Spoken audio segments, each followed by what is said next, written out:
What's up, everybody? True Boxing here. Thank you for coming back to get hit with the truth. So today starts the 2021 Boxing Awards, True Boxing Awards. I really get excited for these. I really put in a lot of work and time into all the categories. I believe there's 11 or 12 boxing awards that I give out. I'm going to do individual videos on each one of those awards. And next Tuesday, which I believe is the 28th of December, I'm going to be doing my 7th podcast that is going to be fully devoted to just the boxing awards. So I hope everybody tunes in for that. But over the next week, I will be doing all my boxing awards and then releasing them individually so you guys can listen and watch in on all of them. But I'm going to kick it off with the very prestigious one, in my opinion. It's called the Best Performance in Defeat. And what does that mean for me? Well, that just means guys that went out there and gave it their heart, gave it their all, and came up short. You know, I think those guys deserve, if they come that close to winning a fight, they deserve to be recognized. So how I do it is we run through every division, and I see who the candidates are from those divisions. And then I do my top 5 to top 10, depending on the award. For this one, it's top 5, and go from 5 to 1 overall. So let's kick it off with the 122-pound super bantamweight division, and let's take a look at the candidates for that. I'm going to go 3 to 1, like who the best in that division was, because, you know, they should be recognized for their own division. So, best performances in defeat from 3 to 1. Number 3 is Luis Neri's 7th round knockout loss to Brandon Figueroa. Coming into the fight, you know, he was a WBC champion. He was a smaller guy. A lot of people wanted to see how he would fare against Figueroa. And, you know, you can argue, and I believe, that he was winning the fight, you know, but Figueroa just was so overwhelming with his size and his output and all that kind of stuff. And he just kept coming and stalking. But, man, Neri was boxing great. He was picking off Figueroa and hitting him with some good shots, but he just couldn't take the punishment and keep him off of him, being the naturally smaller man. This was only his, I believe, only his second fight at 122, and that just caught up to him. But he got caught with a body shot in the 7th round, but it was a really good fight to that point. He was really putting on a show, but came up short, so he's number 3 for best performance in defeat. Number 2 at 122 goes to Ionu Baluta, who went for his 12-round majority decision loss to Michael Conlan, the undefeated contender. These guys fought to become the WBO's number 1 contender earlier in the year, and it was a really good fight, and Conlan barely got by Ionu Baluta. It wasn't an easy task. You know, Baluta last year scored one of the biggest upsets of the year right before COVID hit. He defeated TJ Doheny, and then I believe he beat David Allen Joyce, knocked him out in 3 rounds, and really kind of turned 122 on its head and was a serious threat. And Michael Conlan wanted to get in line for a world title shot and came down to fight him. Michael Conlan was a highly regarded prospect on the rise, and this was going to be probably the biggest test, and it really was. I mean, Baluta fought him tooth and nail. You could argue, you know, that it was close enough to call either way, which it was, but Michael Conlan walked out with a majority decision, 12-round majority decision. But my hat's off to Ionu Baluta, who's really came out of nowhere in 3 fights and proved that he is a legitimate top 10 fighter at 122, and that was a very strong performance against Michael Conlan. But the best performance in defeat for 122 pounds, without question, goes to Brandon Figueroa's 12-round majority decision loss to Stephen Fulton Jr. It was a shame that he came up short because both guys gave it their heart. He threw more punches. Fulton landed the cleaner punches. It was a really good action fight, but Stephen Fulton was just a better man, landing the harder, better shots, and the judges gave him a very close decision. Figueroa was very disappointed, but he went out there and, to be honest, fought a better fight than I thought, fought a closer fight than I thought it was going to be. I thought Stephen Fulton was going to beat him convincingly. That didn't happen, but Brandon Figueroa, that's the first loss of his career, no shame in it. It was a really good fight, so he's number 1 at 122. Now, 126, featherweight. The 3 goes to Adam Lopez for his 10-round majority decision loss to Isaac Dogbe. Very good fight right there. Dogbe trying to establish himself at 126 featherweight. And Lopez went out there and put on a better performance than people thought. So he gets number 3. Number 2 goes to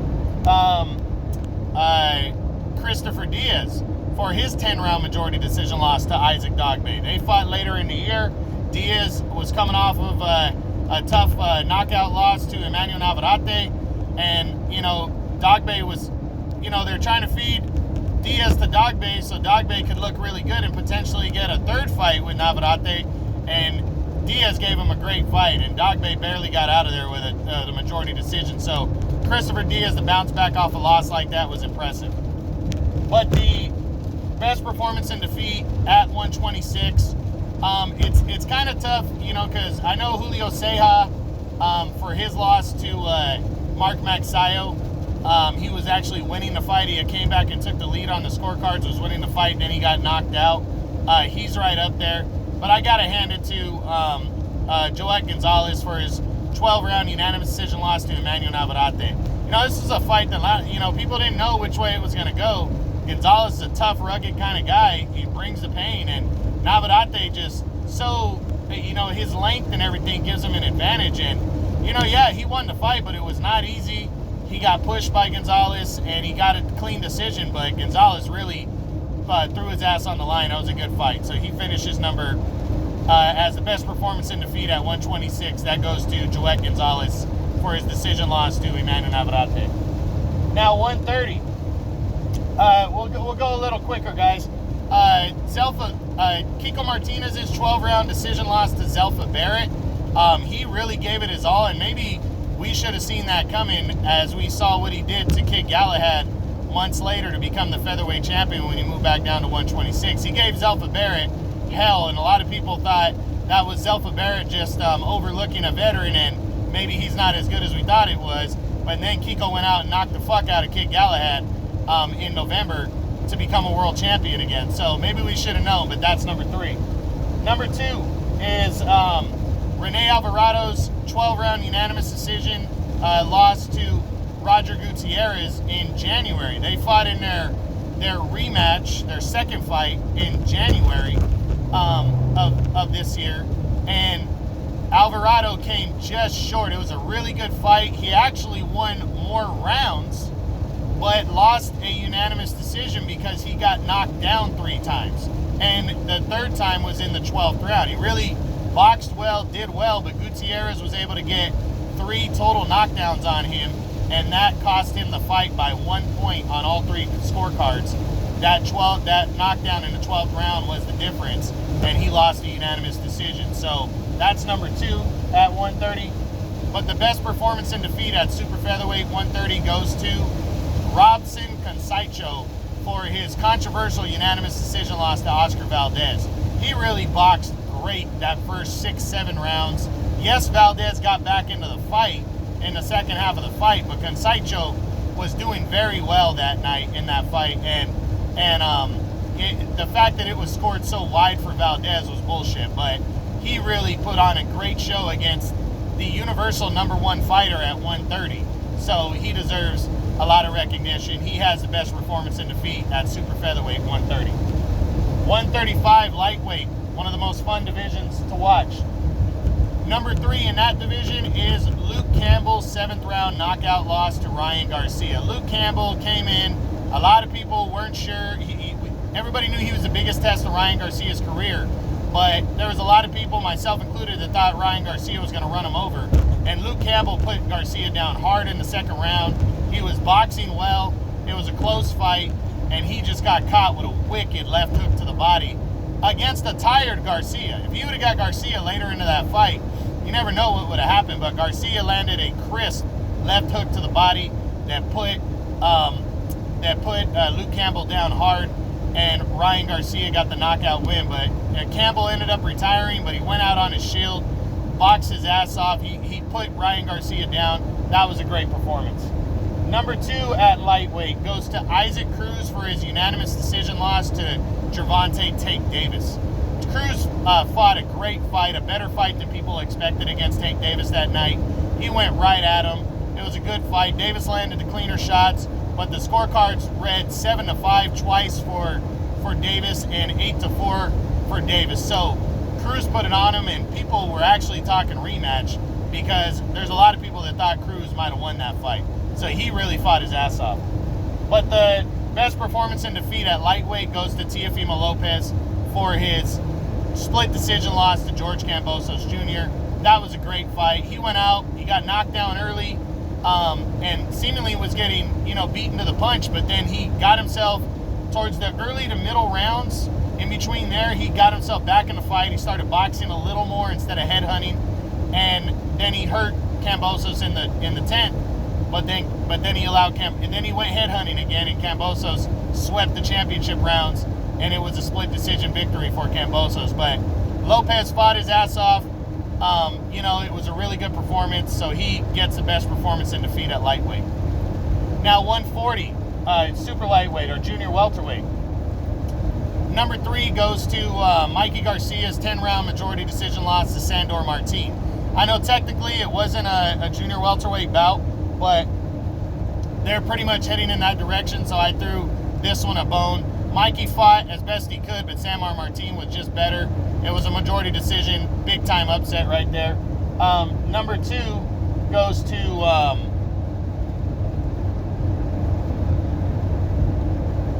Actually, no, I take that back. I'm sorry. 140 junior welterweight. There's only one candidate, and it was Jose Ramirez's 12-round decision loss to Josh Taylor for the undisputed title. Ramirez went out there and almost got knocked out. It was, and he was in the fight, but he almost got knocked out in the 5th and 6th round. And then he got himself back in the fight late in the fight. He put on a strong performance, so he finished it. That is the best performance in defeat at 140. There really wasn't any other candidates. Now 147. Mikey Garcia losing the 10-round decision loss to Sandor Martin was number 3. And it was actually number 2. Number 1 goes to Sean Porter's 10th round TKO loss to Terence Crawford. Porter went out there and fought a better fight than I think a lot of people thought he was gonna fight. A lot of people thought that that Crawford was gonna dominate.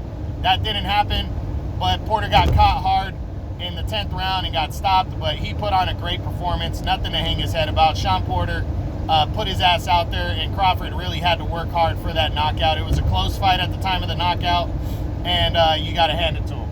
Now 154, the 3 go to Michel Soros, 9th round TKO loss to Israel Madrimov. It was a very close fight. The fight got stopped prematurely in the 9th round. It was at Madridov's home country. They're already talking a rematch, so that's number 3. Number 2 at 154 goes to Sergio Garcia's unanimous decision loss to Sebastian Pandora. I don't think a lot of people thought Garcia was going to do great against the long, very tall Pandora, but he fought his ass off. It ended up being a really good fight, and the judges scored it a little wide. One judge had it right at 7-5, but he put on a really good performance in that eliminator and came up short, but he fought really hard and proved himself. That was a strong one. But the best performance in defeat at 154, I gave it to Liam Smith's controversial unanimous decision loss to Kurbanov, undefeated Kurbanov. He fought his ass off. A lot of people thought he won. He gets the best performance in defeat at 154. 160 middleweight. Number 3 goes to Juan Montiel's unanimous decision loss to Jermall Charlo. He fought a lot better than I think people thought he was going to. Charlo won convincingly, but Montiel made it difficult all night. That was a good performance. He fought hard. Number 2 goes to Liam Williams' unanimous decision loss to Demetrius Andrade. Liam Williams got knocked down early in that fight, and he got beat on points convincingly, but he got himself back in that fight and really fought hard in the championship rounds especially, and really made it a tough down the stretch for Demetrius Andrade. He fought hard. He deserved some recognition. But the best performance in defeat at middleweight belongs to Sergey Derevyanchenko's 10-round majority decision loss to Carlos Adames. He went in the favorite, but he hadn't fought in 15 months. Adames is a very quality fighter, outworked him, and he lost a close decision in that one.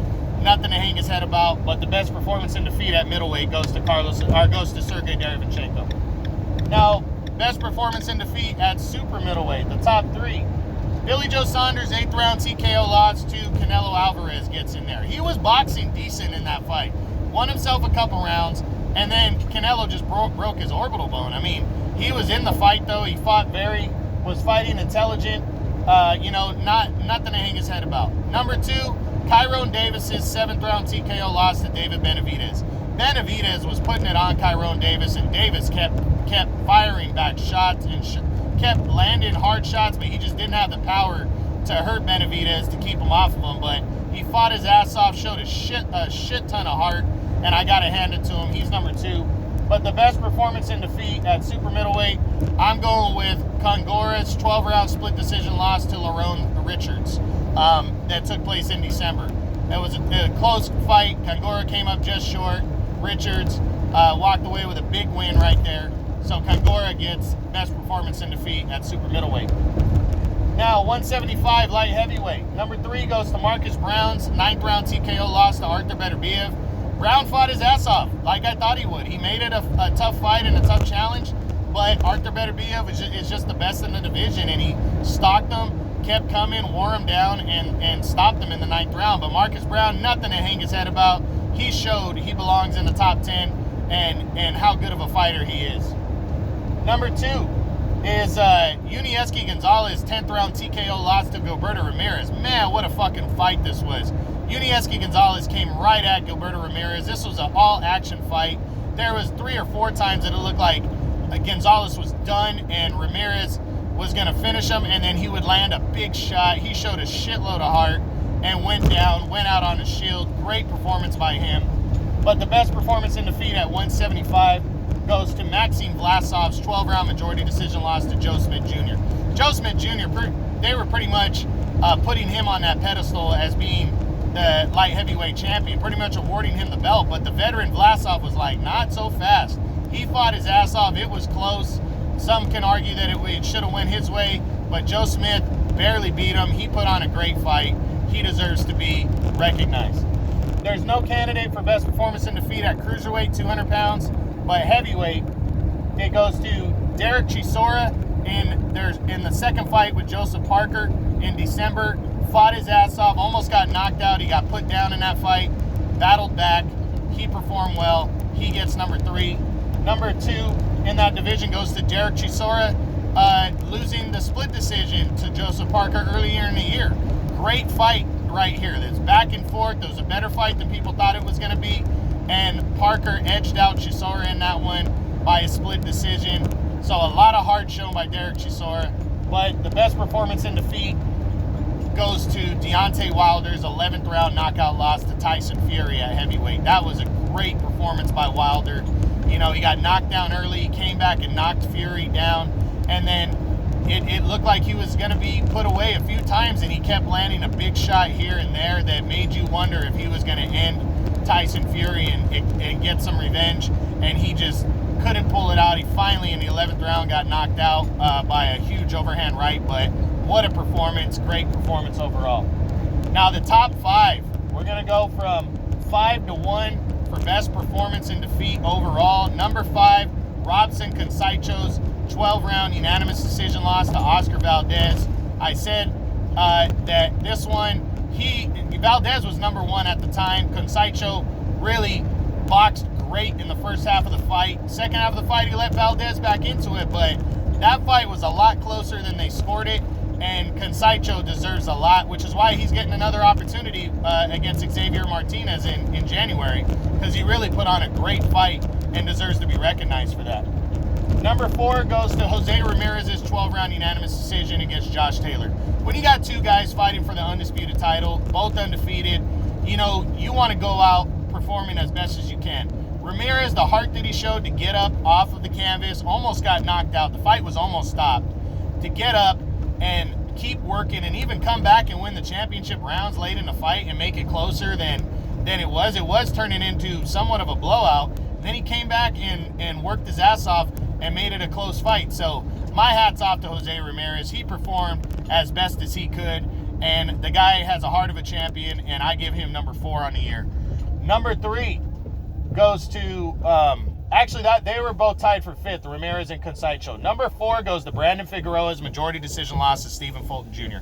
These two guys were both undefeated. They were unifying belts, pretty much declaring the number 1 guy or tied for number 1 at 122 with Mirajan Akhmadaliev, trying to get in line for the undisputed title.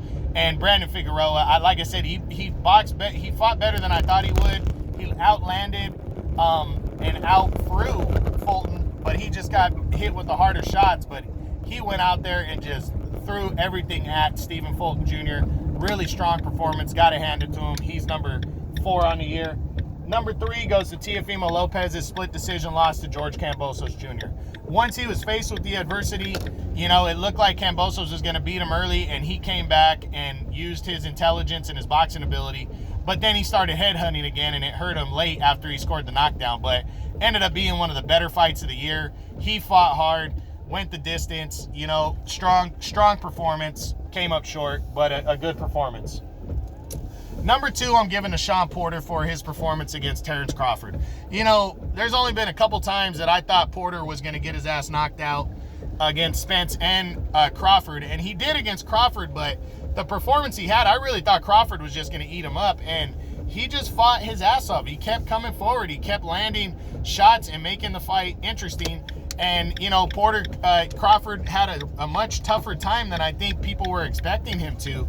And, he had to hurt Porter to stop him. And Crawford did that. But he just an all-time, all-around great performer. Got to hand it to him. He finishes number 2. But the overall best performance in defeat for the year 2021, I'm giving it to Deontay Wilder. That 3rd fight, I think a lot of people were expecting him to get his ass whipped again against Tyson Fury when they fought.